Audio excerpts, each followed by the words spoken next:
So you're coming from a framework, a religious framework, a theological framework. In my submission, it's purely philosophical, but I think there are extra theological reasons for being opposed to intentional killing. I have no issue with that. I'm completely neutral on it, but I would like to interrogate it. I studied this theology myself. And again, just repeating it is on the record, I think there is an input because there will be people who will make a decision on this, potentially maybe in a referendum, if this came to a referendum, and will, who are believers in various forms of religions and will look to their religious leaders for advice or for input or for interpretations.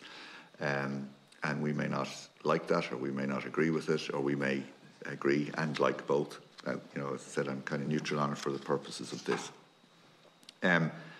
Because much of what you say kind of seems to assume, a theological framework for decision making, as opposed to just philosophical. Well, first of all, in other words, that there is a God, there is a higher power. When you talk about inviolable rights. Well, I think everything that I said has, in principle, been agreed with by Professor Ewell, who's an atheist. And no part of my argument has relied on theological premises. I think those theological premises are perfectly justifiable and admittable, but I'm conscious here that we're in the Parliament and we're dealing with the common good, not necessarily the kingdom of heaven. Just the basic idea underpinning what I'm saying is that every human life is equal, intrinsic, of value, and is an inviolable worth. And that's the basis of human rights documents. It doesn't rely on any theological premise.